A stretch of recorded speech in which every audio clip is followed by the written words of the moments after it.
1997년 11월 21일 오후 대구 방적기가 멈췄다. 40년 동안 단 한 번도 꺼진 적 없던 기계가 그날 오후 소리 없이 멈춰섰다. 한 주 만에 공장 수십 곳이 문을 닫았다. 노동자들은 퇴직금도 받지 못한 채 거리로 쏟아졌다. 철문 앞에는 빛바랜 종이 한 장만 남았다. 오늘부로 조업을 중단합니다. 그런데 불과 10년 전만 해도 이 도시는 대한민국의 심장이었다. 대구는 전국 섬유 생산량의 실산율 5%를 책임졌다. 수출액은 1961년 120만 달러에서 1971년 8,060만 달러로 10년 만에 70배 뛰었다. 정부는 이곳을 섬유도시라 불렀고 세계는 이곳에서 만든 실로 옷을 지어 입었다. 그 모든 것이 어떻게 무너졌을까? 전쟁도 아니었다. 화재도 아니었다. 외부의 적도 아니었다. 대구를 무너뜨린 건 바로 대구 자신의 성공이었다. 대구, 경상북도, 40년간 대한민국 수출을 먹여 살린 도시, 그리고 스스로의 성공에 갇혀버린 도시의 이야기. 대구는 산으로 둘러싸인 도시다. 동쪽에는 팔공산, 서쪽에는 비슬산. 사방이 막힌 분지 지형 덕분에 여름은 숨막히게 덥고 겨울은 칼바람 한 점 없이 건조하다. 외부에서 보면 고립된 땅처럼 보인다. 하지만 바로 그 지형이 수백 년 전부터 이 도시의 하나의 운명을 새겨놓았다. 실을 뽑는 도시. 조선시대부터 대구는 면화와 견직물의 집산지였다. 낙동강수계를 따라 올라온 원료가 이 분지 안에 쌓였고 도시 서쪽의 서문시장은 전국에서 몰려든 상인들로 언제나 북적였다. 전국에서 거래되는 섬유 제품의 70%가 이 시장을 거쳐 빠져나갔다. 대구는 단순한 생산지가 아니었다. 섬유가 태어나고 팔리고 다시 전국으로 흩어지는 하나의 완결된 세계였다. 그 세계 안에서 박씨 가문은 3대째 배를 짜고 있었다. 박성재의 할아버지는 일제강점기에도 배틀을 놓지 않았다. 해방 이후 혼란 속에서도, 육마 2.25 전쟁의 포화 속에서도 그 집 마당에는 항상 실이 걸려 있었다. 전쟁이 끝나고 폐허 위에 나라를 다시 세울 때 박씨 가문이 가진 것은 땅도 돈도 아니었다. 실 뽑는 기술과 40년간 쌓아온 서문시장에서의 신용이었다. 박성재는 1942년생이다.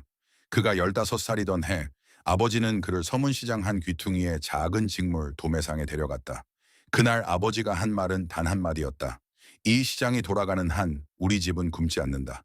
그 말은 틀리지 않았다. 한동안은. 1950년대 말 대구에는 변화의 바람이 불기 시작했다. 전쟁의 잿더미 위에서 대한민국 정부는 공장을 세웠고 젊은이들은 농촌을 떠나 도시로 몰려들었다. 박성재도 그 흐름 속에 있었다. 20살이 되던 해 그는 아버지의 도매상을 벗어나 직접 작은 직조 공장을 차렸다. 기계 2대, 직원 3, 그리고 서문시장에서 물려받은 거래처 몇 곳.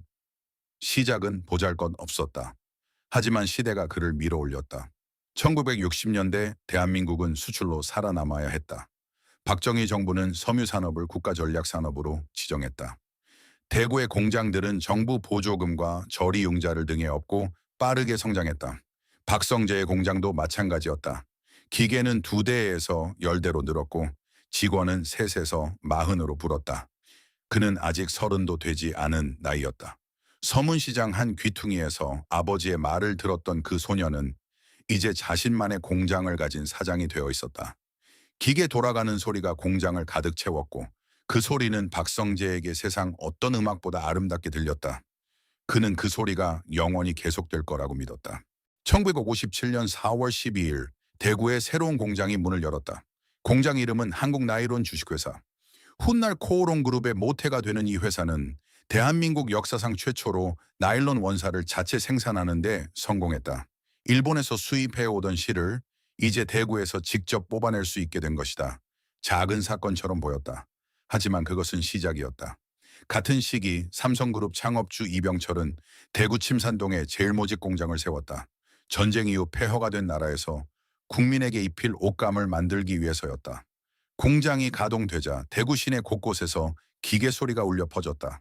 방적기, 직조기, 염색기, 쉬지 않고 돌아가는 기계들이 도시의 새로운 심장 박동이 되었다. 그리고 1961년 박정희가 권력을 잡았다. 박정희 정부가 내세운 전략은 단순하고 명확했다. 자원도 없고 자본도 없는 나라가 살아남는 방법은 하나뿐이다. 수출. 그것도 지금 당장 팔 수 있는 것부터. 섬유는 완벽한 답이었다. 기술 진입 장벽이 낮고 노동력만 있으면 생산할 수 있으며 전 세계 어디서든 수요가 있었다. 정부는 제1차 경제개발 키스트 개년 계획의 핵심 산업으로 섬유를 지정했다. 대구의 공장들에는 저리융자와 수출 보조금이 쏟아졌다. 숫자는 거짓말을 하지 않는다. 1961년 대구 섬유 제품의 수출액은 120만 달러였다.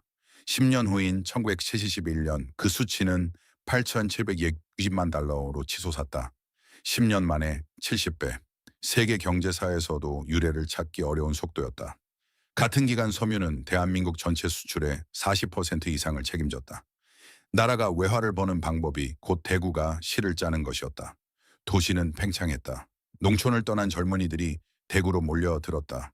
공장은 사람이 필요했고 사람은 일자리가 필요했다. 하루가 다르게 공장이 들어섰다. 굴뚝이 늘어났다. 기숙사가 생겼다. 시장이 커졌다. 도시 전체가 하나의 거대한 생산 기계처럼 돌아갔다. 대구는 대한민국 경제 규모 기준 서울, 부산에 이어 세 번째 도시로 올라섰다. 외신들은 이 도시를 한국의 맨체스터라고 불렀다. 틀린 말이 아니었다. 대구의 섬유 산업은 단순한 공장지대가 아니었다. 원사 생산, 직조, 염색, 도매 유통까지 섬유의 전 과정이 이 도시 안에서 완결되었다. 서문시장에는 전국의 섬유 도매상들이 모여들었고 대구에서 만들어진 옷감은 그날 밤 부산항을 통해 미국과 유럽으로 빠져나갔다. 박성재의 공장도 그 흐름 안에 있었다. 1960년대 말 그의 공장은 기계 26대를 돌리고 있었다. 직원은 70명을 넘었다. 주문은 밀려들었고 재고가 쌓일 틈이 없었다. 납품 기한을 맞추기 위해 밤샘 작업이 일상이 되었다. 그는 공장 한쪽 구석에 간이침대를 놓고 기계와 함께 잠들었다. 그에게 이 시대는 단순한 호황이 아니었다. 나라가 가난에서 벗어나는 일을 자신의 손으로 돕고 있다는 자부심. 아버지의 도매상에서 물려받은 실 한 가닥이 이제 미국 백화점 진열대 위에 옷이 되어 팔린다는 경이로움. 박성재는 훗날 이 시절을 회상하며 이렇게 말했다라고 한다. 그때는 기계를 멈추는 게 죄인 것 같았어. 멈추면 나라에 죄 짓는 것 같아서 멈추지 않았다. 대구도 박성재도. 하지만 아무도 묻지 않았다. 이 속도가 언제까지 계속될 수 있는지, 이 도시가 섬유 하나에 모든 것을 걸어도 되는지. 질문이 없는 곳에서는 경고도 없다. 그리고 경고 없이 오는 것들은 언제나 가장 잔인하다. 1970년대 대구를 찍은 항공사진이 있다. 사진 속 도시는 굴뚝으로 가득하다. 공장 지붕들이 끝없이 이어지고 그 사이사이로 기숙사 건물들이 빼곡히 들어서 있다. 하늘은 옅은 연기로 뿌옇다. 그러나 그 시절 그 영희는 오염이 아니었다. 번영의 증거였다. 굴뚝에서 연기가 나오는 한 공장이 돌아가고 있다는 뜻이었고 공장이 돌아가는 한 대구는 살아있다는 뜻이었다. 세계도 그렇게 보았다. 1970년대 초 외신 기자들은 대구를 가리켜 아시아의 맨체스터라고 썼다. 영국이 산업혁명으로 세계의 공장이 되었듯 대구는 아시아에서 그 역할을 맡아가고 있었다. 대구에서 만들어진 나일론 원사와 폴리에스터 직물은 미국, 서독, 일본으로 수출되었다.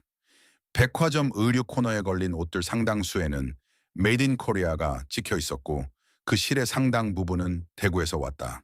숫자는 계속 커졌다. 2002년 기준으로도 대구는 전국 섬유 사업체의 11%, 섬유 생산량의 14.5%를 차지했다.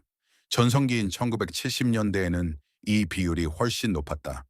대구 제조업 전체에서 섬유가 차지하는 비중은 사업체 수 기준 31.3%, 고용 기준 33.7%에 달했다. 도시의 3명 중 1명은 어떤 식으로든 섬유와 연결된 삶을 살고 있었다. 정부는 이 도시를 자랑스러워했다. 박정희 대통령은 수출 실적이 좋은 기업인들을 청와대로 불러 직접 악수를 나눴다. 신문 한 면에는 수출 목표 달성을 축하하는 기사가 실렸다. 수출만이 살 길이다라는 구호 아래 대구의 공장들은 국가 영웅 대접을 받았다.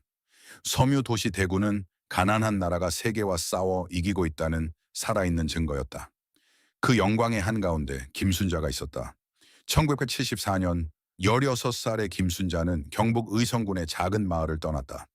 버스 한 번이면 닿는 대구에는 일자리가 있다고 했다. 먹여주고 재워주고 월급도 준다고 했다. 마을에서 7명이 함께 버스를 탔다. 버스가 대구 시내로 들어서던 순간 창밖으로 공장 굴뚝들이 줄지어 나타났다. 김순자는 그것을 보고 처음으로 실감했다고 한다. 아, 여기가 진짜 도시구나. 그녀는 서구에 있는 직물 공장에 취직했다. 기숙사 방에는 6명이 함께 살았다. 첫 월급날 그녀는 봉투를 뜯지 않고 고향으로 보냈다. 바깥에서 보면 모든 것이 잘 돌아가고 있었다. 굴뚝은 연기를 뿜었다. 수출 통계는 매년 신기록을 세웠다. 대구는 빛났다. 누구도 그 빛 안쪽을 들여다보려 하지 않았다. 들여다볼 필요가 없다고 생각했으니까. 하지만 빛이 강한 곳에는 언제나 그만큼 깊은 그림자가 있다. 공장 문이 열리는 시간은 새벽 5시 50분이었다. 김순자는 기숙사에서 공장까지 걸어서 3분 거리였지만 언제나 5분 전에 도착했다. 늦으면 경고장이 나왔다. 경고장 3장이 쌓이면 기숙사에서 나가야 했다. 기숙사에서 나간다는 것은 대구에서 살 곳이 없다는 뜻이었다. 그녀의 하루는 기계 소리와 함께 시작되었다. 직조기는 한번 가동되면 멈추지 않았다.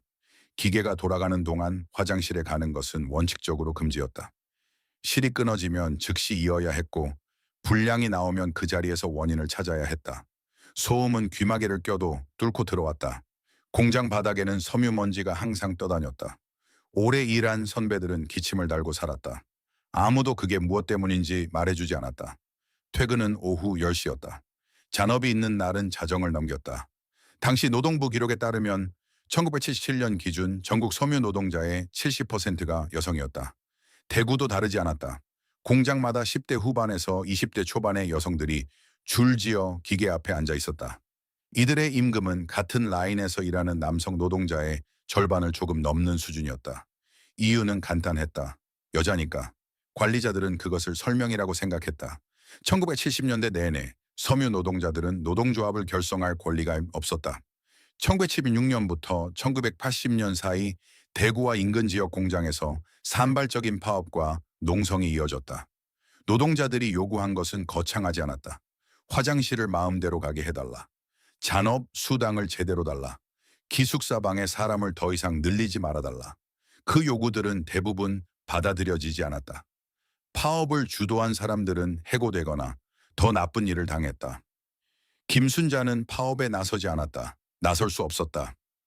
고향에 어머니가 있었고 어머니의 병원비가 있었고 동생의 학비가 있었다. 매달 봉투를 의성으로 붙여야 했다. 그녀에게 이 공장은 선택이 아니었다. 이 공장이 전부였다.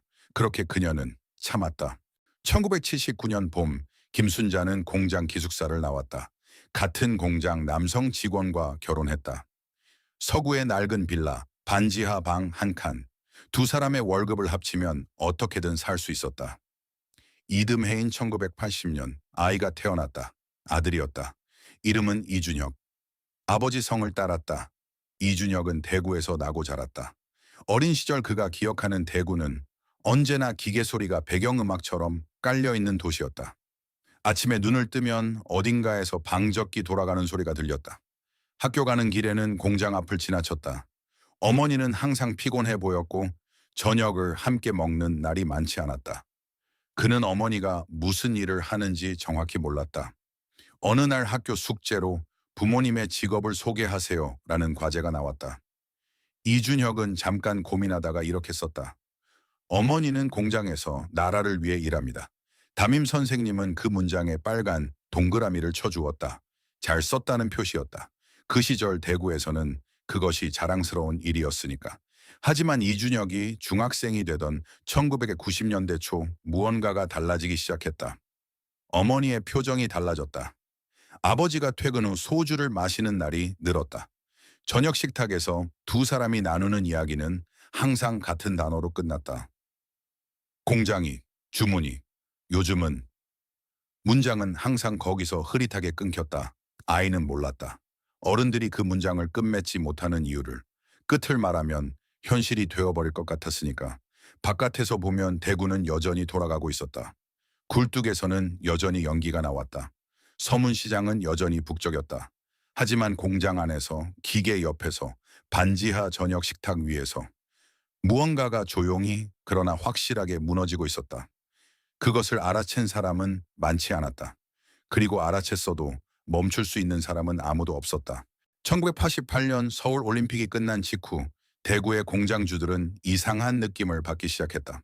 주문이 줄어든 것은 아니었다. 기계가 멈춘 것도 아니었다.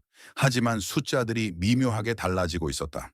납품 단가를 올려달라는 요청이 먹히지 않았다. 해외 바이어들이 가격 협상에서 예전보다 훨씬 강하게 버텼다. 몇몇 바이어는 슬그머니 다른 나라 공급업체를 언급하기 시작했다. 중국이었다. 그리고 곧 베트남이었다. 1980년대 후반 대한민국의 임금은 빠르게 올라가고 있었다. 한강의 기적이 만들어낸 풍요가 노동자들의 임금 협상력을 높였다. 당연한 일이었다. 하지만 섬유 산업에게 그것은 치명적인 신호였다. 섬유는 본질적으로 노동집약적 산업이다. 임금이 올라가면 이 당화가 올라가고 당화가 올라가면 바이어는 더 싼 곳을 찾아 떠난다. 대구의 공장들이 수십 년간 경쟁력을 가질 수 있었던 이유는 딱 하나였다. 값싼 노동력. 그 하나가 흔들리자 모든 것이 흔들렸다. 문제는 대안이 없었다는 것이다. 대구의 섬유 산업은 40년 동안 단 하나의 방향으로만 달려왔다. 더 많이, 더 빨리, 더 싸게.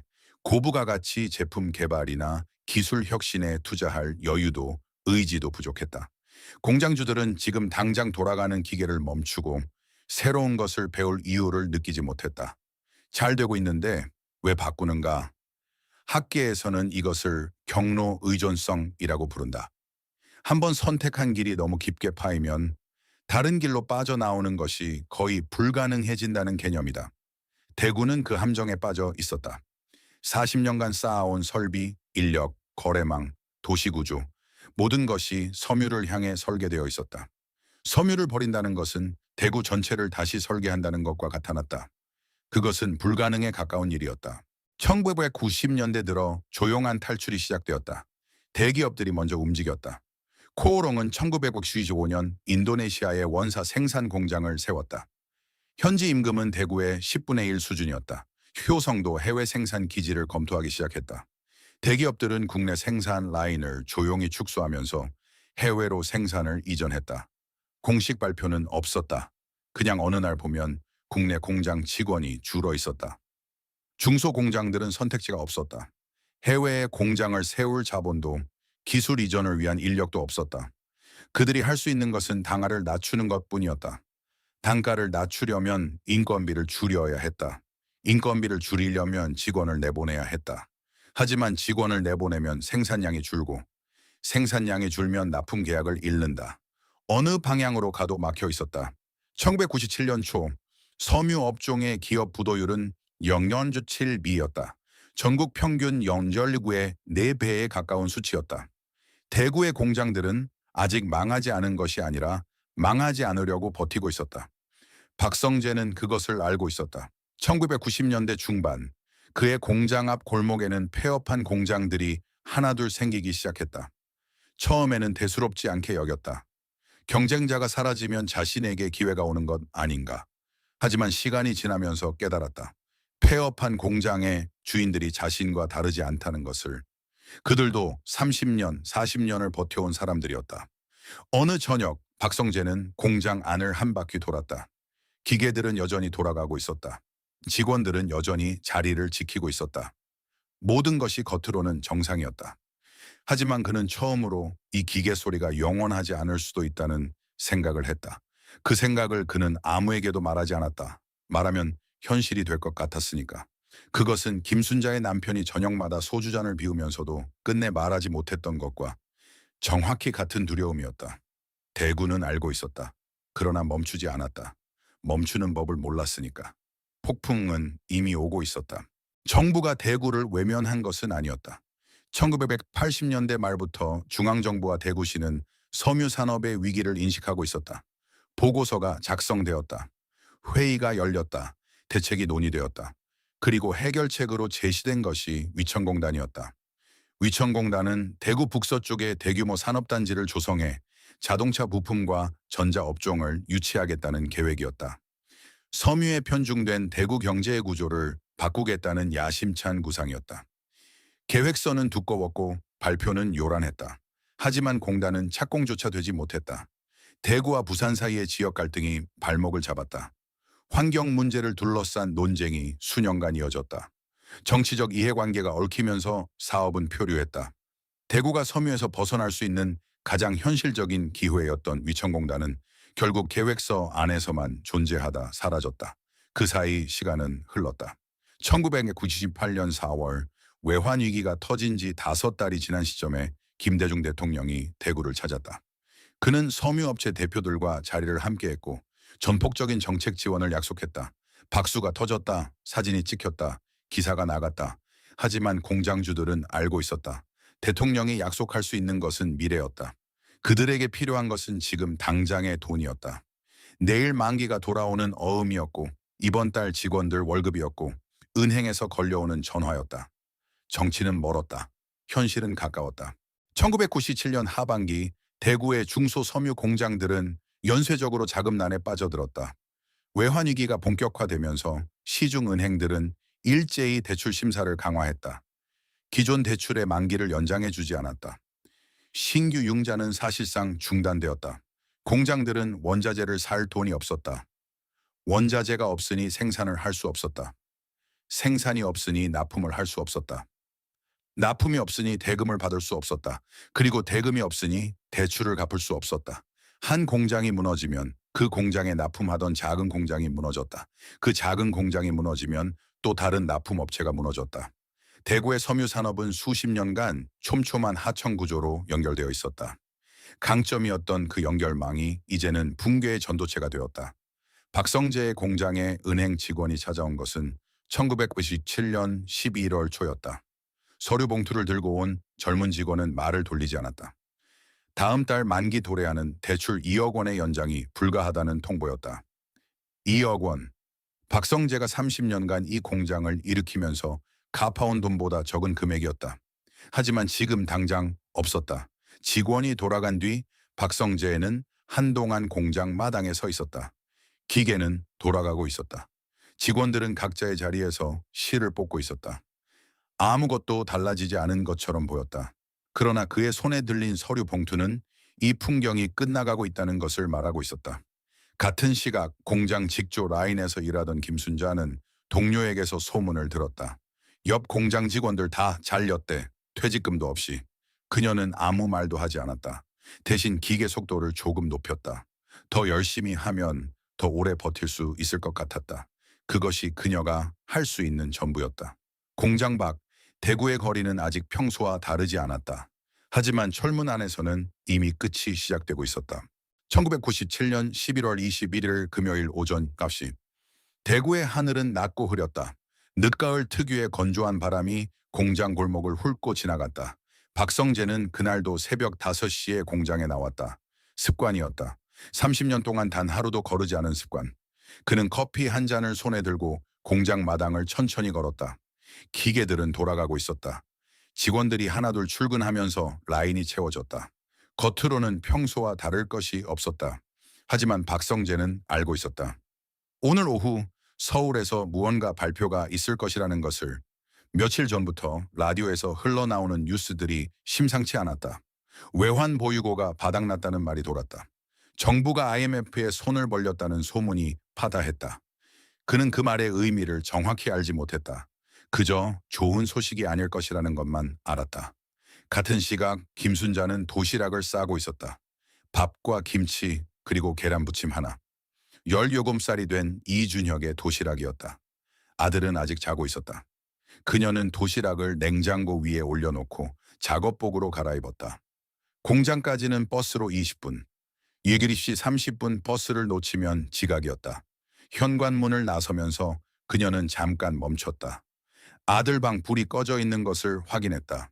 그리고 아무 말 없이 문을 닫았다. 그것이 그날 아침 그녀가 집에서 한 마지막 행동이었다. 오전 9시 서울 여의도. 재정경제원 장관이 마이크 앞에 섰다. 기자들이 빼곡히 들어찬 브리핑룸에서 그는 짧고 단호한 문장으로 발표를 시작했다. 정부는 IMF의 유동성 지원을 공식 요청하기로 결정하였습니다. 580억 달러. 대한민국 역사상 최대 규모의 구제 금융 요청이었다. 브리핑룸은 잠시 정적에 휩싸였다가 이내 카메라 셔터 소리로 가득 찼다. 대구의 공장들의 그 소식이 닿은 것은 점심 무렵이었다. 라디오였다. 공장 관리실 한쪽에 놓인 낡은 라디오에서 뉴스 속보가 흘러나왔다. 처음에는 아무도 크게 신경 쓰지 않았다. IMF가 뭔지 정확히 아는 사람이 많지 않았다. 그저 나라가 어렵다는 뜻이겠거니 했다. 하지만 오후가 되자 전화가 오기 시작했다. 박성재의 공장에 걸려온 첫 번째 전화는 거래처였다. 납품 예정이던 다음 달 계약을 일단 보류하겠다는 연락이었다. 두 번째 전화는 원자재 납품 업체였다. 외상 거래를 당분간 중단하겠다는 통보였다. 세 번째 전화는 은행이었다. 내용은 이미 알고 있었다. 대출 연장 불가. 세 통의 전화가 2시간 안에 걸려왔다. 박성재는 수화기를 내려놓고 창밖을 바라봤다. 공장 마당 너머로 맞은편 골목의 풍경이 보였다. 이틀 전에 문을 닫은 옆 공장의 철문이 잠겨 있었다. 그 옆에 공장도 며칠째 연기가 나오지 않고 있었다.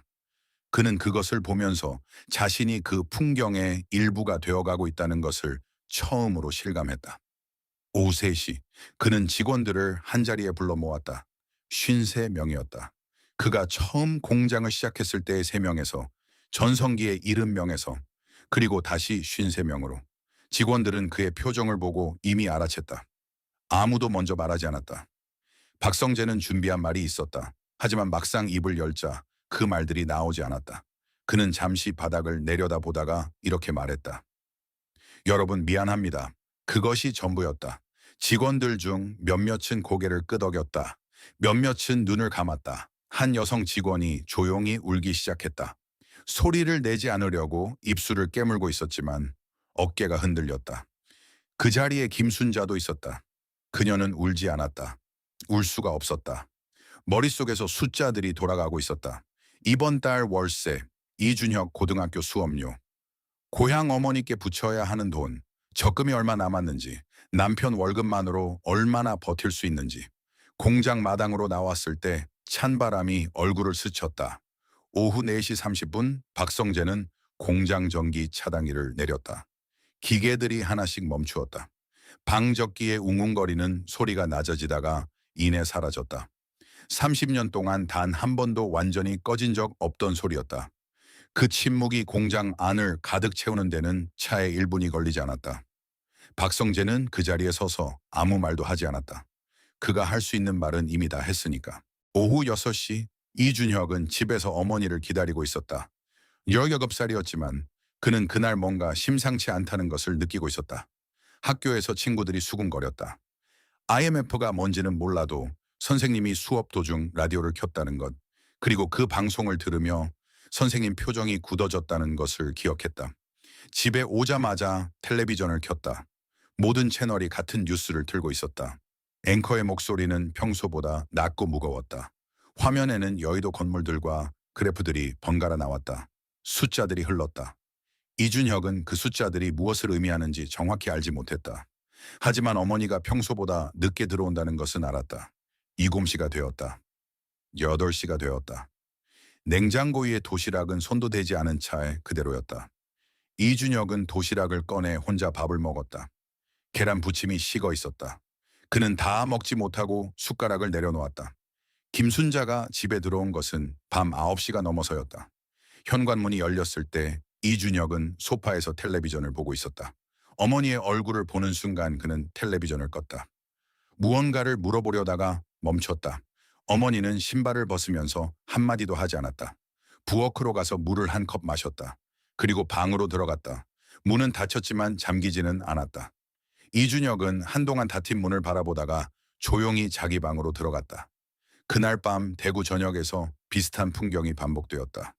공장 철문에 자물쇠가 채워졌다. 기숙사 불이 꺼졌다. 30년, 40년을 함께한 기계들이 다시는 켜지지 않을 채로 식어갔다. 거리에는 말없이 걸어가는 사람들이 있었다. 어디로 가는지 모르는 것처럼 그냥 걸었다. 박성재는 그날 밤 공장에 혼자 남았다. 불을 끄지 않았다. 텅 빈 공장 안에서 기계들 사이를 천천히 걸어 다녔다. 손으로 차가워진 기계 표면을 어루만졌다. 30년 전 처음 들여놓았던 직조기. 그 기계로 뽑아낸 실이 미국으로, 서독으로, 일본으로 팔려나갔다. 그 돈으로 자식을 키우고 직원들 월급을 주고 이 도시의 한 귀퉁이를 채웠다. 새벽 2시 그는 공장 불을 껐다. 철문을 잠그고 열쇠를 주머니에 넣었다. 골목을 나서면서 한 번 뒤를 돌아봤다. 어둠 속에서 공장은 아무 말도 하지 않았다. 그는 돌아서서 걸었다. 다시는 뒤를 돌아보지 않았다. 1997년 겨울이 지나고 대구는 달라져 있었다. 달라졌다는 것을 처음에는 알아채기 어려웠다. 거리는 여전히 있었고 시장은 여전히 열렸고 사람들은 여전히 출근을 했다. 하지만 조금씩 조금씩 도시의 질감이 바뀌어갔다. 공장 골목에 잠긴 철문들이 늘어났다. 처음에는 한 달이면 다시 열릴 것이라고 생각했다. 2달이 지나도 열리지 않았다. 3달이 지나자 철문에 붉은 딱지가 붙기 시작했다. 경매의 공고였다. 30년, 40년을 돌아온 기계들이 고철값으로 팔려나갔다. 기숙사 건물들은 텅 비었다. 서문시장의 섬유 도마의 상가들은 하나둘 셔터를 내렸다. 숫자는 냉정했다. 외환위기 직후 대구 섬유 업종의 기업 부도율은 전국 평균의 4배에 달했다. 일자리를 잃은 노동자들이 거리로 쏟아졌다. 재취업은 쉽지 않았다. 40년간 실 뽑는 기술 하나로 살아온 사람들에게 다른 일은 낯설었다. 나이는 많았고 기술은 좁았으며 세상은 빠르게 바뀌고 있었다.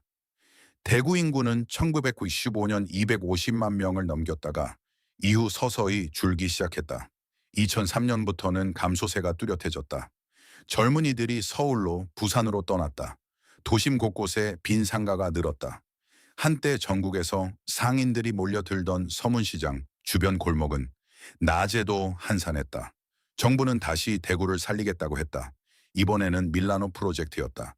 이탈리아 밀라노처럼 대구를 패션과 섬유 디자인의 중심지로 만들겠다는 구상이었다. 섬유 생산에서 고부가 가치 패션 산업으로의 전환. 계획은 그럴듯했다. 하지만 대구에는 밀라노가 수백 년에 걸쳐 쌓아온 것들이 없었다. 디자이너가 없었고 브랜드가 없었고 그것을 소비할 시장이 없었다. 프로젝트는 수십억 원의 예산을 쓰고 흔적만 남긴 채 흐지부지 되었다. 그 뒤를 이은 것이 에시아폴리스였다. 대구 북동쪽 복무동에 섬유 패션 특구를 조성하겠다는 계획이었다. 착공은 했다. 하지만 수년이 지나도록 완공되지 않았다. 공사 현장 옆으로 차들이 지나다녔고 주민들은 언제 끝나느냐고 물었다. 아무도 정확한 답을 하지 못했다. 대구는 2번 함정에 빠졌다. 한 번은 섬유에 너무 깊이 들어간 함정, 그리고 또 한 번은 그 함정에서 나오려다 잘못 짚은 방향의 함정. 박성재는 공장 문을 닫은 뒤 오랫동안 집 밖을 나오지 않았다. 직원들 퇴직금을 마련하기 위해 공장 기계를 팔았다. 건물을 담보로 잡혀있던 대출을 정리하기 위해 부동산을 처분했다. 30년간 쌓아온 것들을 하나씩 청산하는 과정은 빠르지 않았다. 1년이 넘게 걸렸다. 그 1년 동안 그는 매일 서류와 씨름했다. 모든 정리가 끝났을 때 남은 것은 거의 없었다. 그는 이후 서구의 작은 아파트로 이사했다. 가끔 서문시장 근처를 걸었다. 시장은 여전히 있었지만 한때 전국의 섬유 상인들로 북적이던 그 활기는 없었다. 그는 자신이 30대에 처음 독립해 공장을 차리던 날을 생각했다. 기계 2대, 직원 셋. 그때는 무엇이든 가능할 것 같았다. 2008년 박성재는 세상을 떠났다. 향년 66세, 대구 섬유 산업의 전성기를 온몸으로 살아낸 세대의 한 사람이었다. 부고를 낸 사람은 아들 하나였다. 조문객은 많지 않았다. 한때 그의 공장에서 일하던 직원 몇 명이 찾아왔다. 그들은 오래 앉아있지 않았다. 할 말이 없었던 것이 아니라 너무 많아서였다. 김순자는 공장을 나온 뒤 한동안 다른 공장을 전전했다. 규모가 작아진 공장들이 여전히 몇 곳 남아 있었다. 하지만 예전 같지 않았다. 일이 있다가도 없어졌다. 계약직이었다가 일용직이 되었다. 2003년 남편이 다니던 공장도 문을 닫았다. 2사람의 수입이 모두 사라진 그해 이준혁은 대학 진학을 포기했다. 그녀는 이후 서문시장 인근에서 채소 좌판을 시작했다. 새벽 4시에 일어나 도매시장에서 채소를 떼어왔다. 오전 6시부터 오후 4시까지 좌판에 앉아 있었다.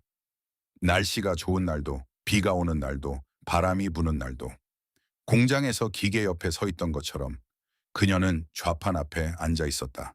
손님들은 그녀가 한때 대구 섬유 산업의 일부였다는 것을 알지 못했다. 그녀도 굳이 말하지 않았다. 이준혁은 2005년 대구를 떠났다. 25살이었다. 서울에서 막노동을 시작했다. 건설 현장, 물류 창고, 편의점 야간. 이것저것 닥치는 대로 했다. 몇 년이 지나서야 작은 물류회사의 정직원으로 자리를 잡았다. 명함에는 서울 주소가 찍혔다. 대구에는 어머니가 있었다. 한 달에 한 번, 많으면 두 번 전화를 했다. 어머니는 항상 괜찮다고 했다. 채소 장사가 잘 된다고 했다. 건강하다고 했다. 이준혁은 그 말을 들으면서 어린 시절 저녁 식탁에서 아버지와 어머니가 끝맺지 못했던 문장들을 떠올렸다. 공장이, 주문이, 요즘은. 그 문장들의 끝을 이제는 알 것 같아 봤다. 하지만 알게 된 것이 너무 늦었다. 코오롱은 살아남았다. 1957년 대구에서 나일론실 한 가닥으로 시작한 회사는 섬유를 버림으로써 살아남았다. 자동차 에어백 원단, 아라미드 섬유, 산업용 특수 소재. 섬유 기술을 기반으로 전혀 다른 산업으로 피벗했다.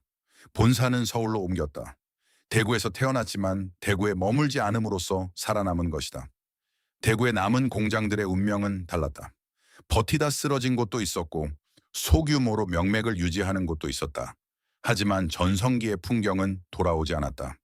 2002년 기준 대구 섬유 생산량은 전국의 13.5%였지만 그 수치는 해마다 줄었다. 한때 대구 제조업 고용의 34.7%를 차지하던 섬유 업종의 비중은 이제 통계에서 존재감을 잃어가고 있었다.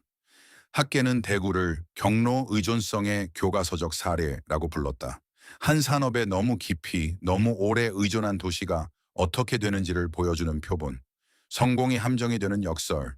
잘 되고 있을 때 바꾸지 못한 것이 망하고 나서 바꾸려 해도 늦어버리는 구조. 대구는 그 메커니즘을 가장 선명하게 보여주는 도시가 되었다. 그것은 대구만의 이야기가 아니다. 지금 이 순간에도 세계 어딘가에는 대구가 1987년에 있던 자리에 서 있는 도시들이 있다. 한 가지를 너무 잘 해온 도시.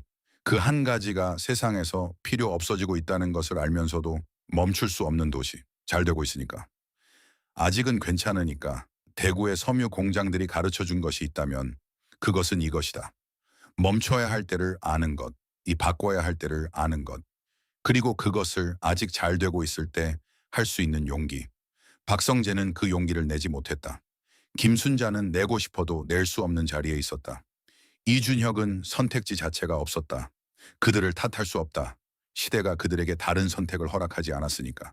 그리고 그 시대를 만든 것은 더 빨리, 더 많이, 더 싸게만을 요구해온 세계였으니까.